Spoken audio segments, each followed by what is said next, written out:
Six Flags Magic Mountain in Valencia, California has lots of amazing roller coasters, but one that is a bit more controversial is the aerodynamics multi-looper Viper. The general consensus is that Viper is a ride that probably should go. It's on the older side, it's on the rougher side, and it's ultimately not one of the best coasters in the park. That's the general opinion. Then there's a small fraction of enthusiasts that think this is a really solid ride and an underrated gem at Magic Mountain. In this video, I'll tell you everything you need to know before you decide if it's worth a ride when you're at the park. So Viper opened back in 1990 and is one of Aerodynamics' Mega Looper models. As the name suggests, Viper is a big ride. This coaster features 7 inversions, one of 2 operating coasters at the park now to feature that number. It's also the 6th longest coaster in the park, and while that might not sound very impressive on its face, you have to remember that Magic Mountain has 20 roller coasters. Then, it's also the 3rd tallest coaster in the entire park. There's no doubt that Viper is an imposing ride. This is one of 3 Aerodynamics coasters that Magic Mountain got between 1998 and 2002, and one of 8 total coasters during that span. We know today that this park gets new investment, in particular in the coaster department, pretty often, and that's been the case for a long time. Viper was in that cycle, and that was all the way back in 1990. And while there's so many other coasters to look at when you go into Magic Mountain in 2024, it's still an eye-catching attraction. You can find it off the left side of the entrance. Relative to, say, the DC Universe section of the park, this area of Magic Mountain doesn't have nearly as many roller coasters packed tightly together. You have Viper, you have Revolution in the general vicinity, and then you have X2 down its own pathway. Now, you'll probably notice, unless it's an incredibly packed day, that Viper doesn't usually get very long lines. When I was there, it was the station wait, and for most footage and trip reviews I've seen, this is almost always a walk-on. So what does this mean? Well, a couple things. Probably the most important one is that this is not a good coaster to rope drop because of that factor. I would recommend going to somewhere like the Scream Punk District or the Underground first thing in the morning. There are a few reasons why I recommend this, and if you want to learn about them, then go check out my review that I've already made for the entire park. I'll link it above. Getting back to Viper though, the chance that you're going to have to wait even a couple of trains is slim. For all the things I've just mentioned, I think it's best to ride this coaster in the afternoon. This will still likely have a short wait, while the rest of the coasters in the park will have much longer waits. The quality of the ride is something we'll talk about, but you shouldn't have any problem getting on. Now, surprisingly, I saw this coaster running 2 trains. I say surprising because there was absolutely no line, and yet they were still running 2 trains on it. I actually really appreciate this. A lot of parks would use the queue times that this ride gets as an excuse to not run 2 trains on it, but at least on my visit, they were running 2. Now, they have 3. Each train has 7 cars per train. Riders are arranged 2 across in 2 rows for a total of 28 riders. The theoretical capacity on this coaster is 1,700 riders per hour. Now, do they really hit that? I'm not completely convinced of that. Operations were just fine on this ride, and as I said, the chances of that actually being a problem are pretty slim. So let's get into the actual ride experience of Viper. The facade for this ride looks like it might have theming, and when you enter inside, you realize that that was all a sham. When you reach the station and put your things in the station and board your train, you realize that it's the traditional Aerodynamics over-the-shoulder restraints. They are easy to check, but I gotta be honest, these are not my favorite roller coaster restraints, far from it.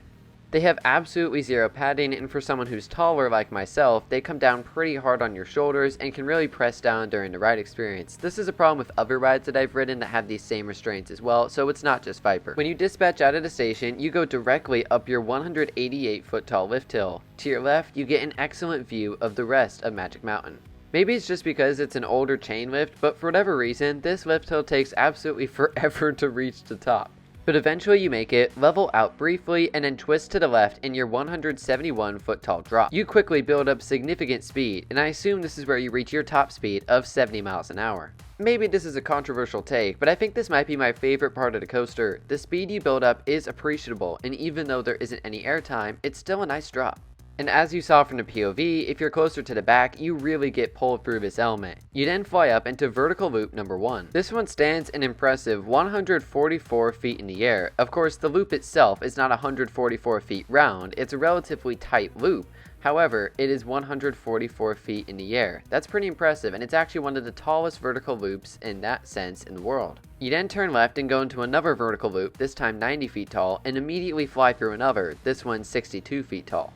While you do have the most speed going into the first vertical loop and making that one probably the most forceful, other than that, these loops feel very similar. They look very similar off-ride, having that teardrop shape.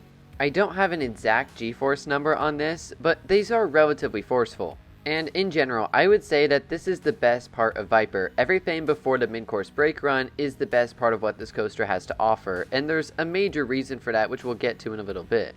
The first half of Viper is not bad at all. Those first couple of vertical loops have some decent force, and that turn isn't even too rough. While these first four or so elements are decent, I think the second half of the ride is where we start to see some of the struggles for this aerodynamics looper. So the second half begins with a mid-course brake run. They want to slow you down here to induce some hang time in the second half, so you will feel this mid-course kick in. After you slow down, you slowly twist to the left in kind of a similar fashion to the first drop. This time though, you're going straight into a batwing. If you're unfamiliar, this is a relatively rare element on roller coasters. It consists of a dive loop immediately leading into an implement, and Viper is one of 12 coasters in the world that features that element. In that regard, I absolutely give aerodynamics creativity for throwing this one into the second half of the ride. I will say though, the transitions in between these inversions and the transitions in and out of the inversion are a bit on the janky side.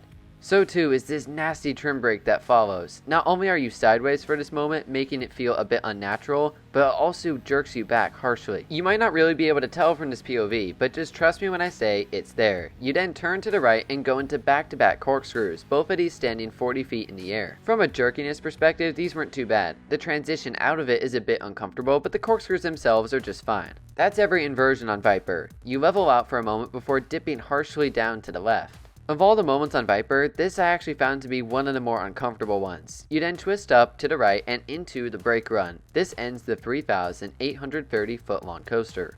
So I said that the first half of Viper is better than the second half, and you can probably see that displayed in some of my comments about the jerkiness in the second half of the ride. But why is that? I said there was a specific reason for it, and I think one of the main things is that in the first half of Viper, there is a lot more straight sections. The first drop is actually relatively straight after that little twist at the beginning, and then the turn at the far end is too wide to induce any jerkiness. The second half though is more compact and has tighter elements and tighter transitions and tighter turns, and I think that ultimately hurts the second half of Viper. Some of those little dips, turns, transitions, or that mid-course brake run I talked about earlier can just be a bit on the painful side in my opinion. That aside, what does Viper do well? Well, I like the speed at the beginning of the ride, and it's certainly an imposing ride from off-ride.